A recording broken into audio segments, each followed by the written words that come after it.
Alright y'all, so the setup for the build that we're using in this video, obviously it focuses heavily around the Rowan's Call. That's why it's like, yo, you called, you know what I'm saying, because we're using a bunch of call weapons here. The only one that we're not using as a call weapon is our BEEVGA here. The BEEVGA is a very solid bossing weapon, a very good weapon in general. Definitely one of my favorite weapons in the game, for sure. We're using the BEEVGA only in situations to like burst down Wotan from a distance, or just do like some bossing from a distance.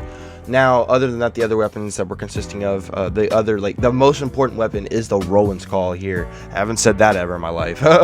No, the reason why is because the Rowan's Call has gotten a ridiculous 300% damage buff, allowing for this thing to be very powerful.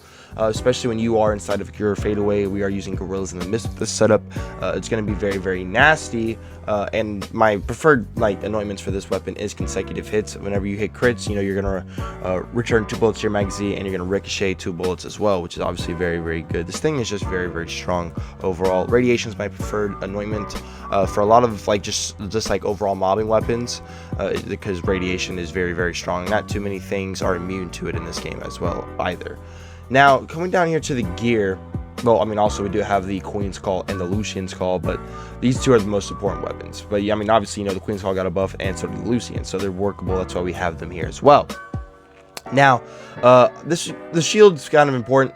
To get the most damage out of this setup, what you're gonna have to do is either go for an Infernal Wish or a Revolter.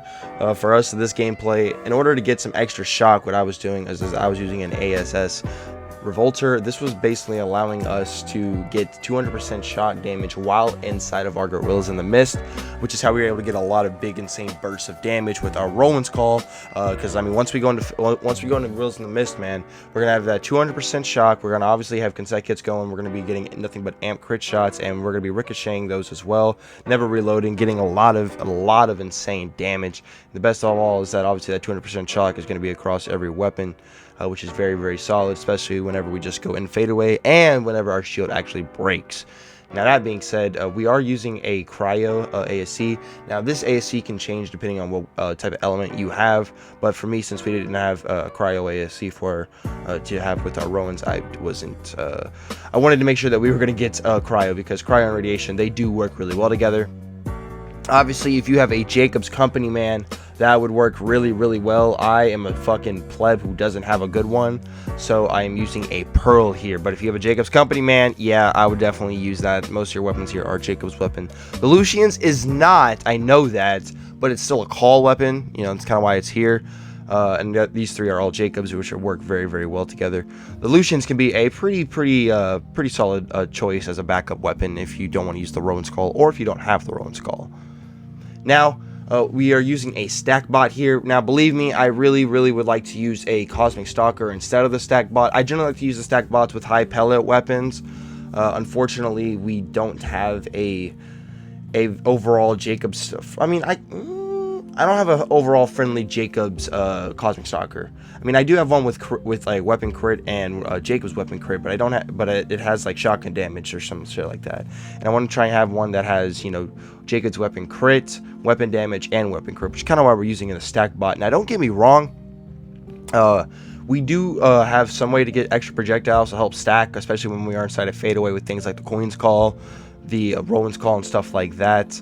But I just prefer to have a Cosmic Stalker. Cosmic Stalker is like my favorite class mod for Flak. It just is. So yeah. Also, if you don't have a Revolter, an Infernal Wish honestly can be very, very insane here.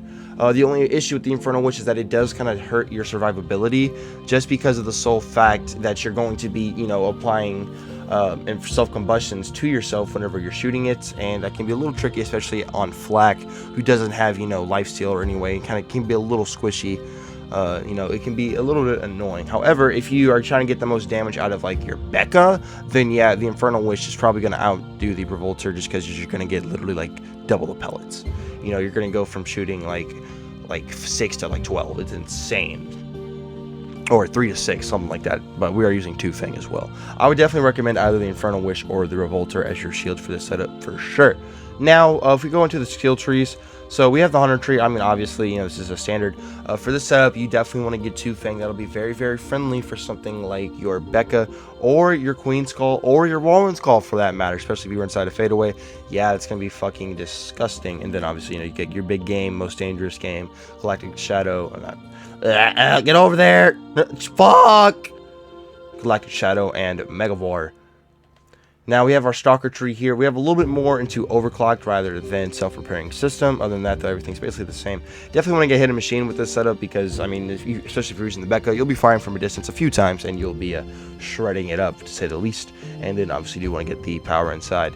Now keep in mind, if you are using the Infernal Wish more often than you are the Revolter, maybe you don't have the Revolter, power inside might not be the best route because you might not have full health as often as you think. And you could switch it out for something else if you want to.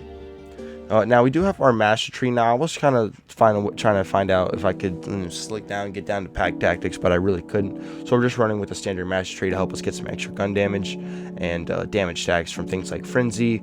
He Bite stacks that up really easily, and Persistence Hunter is pretty nice for a little bit longer Gorillas in the Mist action, as well as a little bit of extra gun damage. And then we are using the Spider and Scorcher, but I mean honestly you could use Mr. Chew because Mr. Chew is goated. You guys already know. But other than that, though, guys, hope y'all did enjoy the video. If you guys did enjoy the video, please make sure to drop your low on that like button, subscribe if y'all are new. So we're on the road to 10,000 subscribers, trying to hit that by the end of the year, and we upload daily content. So yeah, if that's up your alley, please do consider subscribing. Other than that, though, guys, thank y'all so much for watching. My name's Kree, and we'll see y'all in the next one. Peace out, everybody.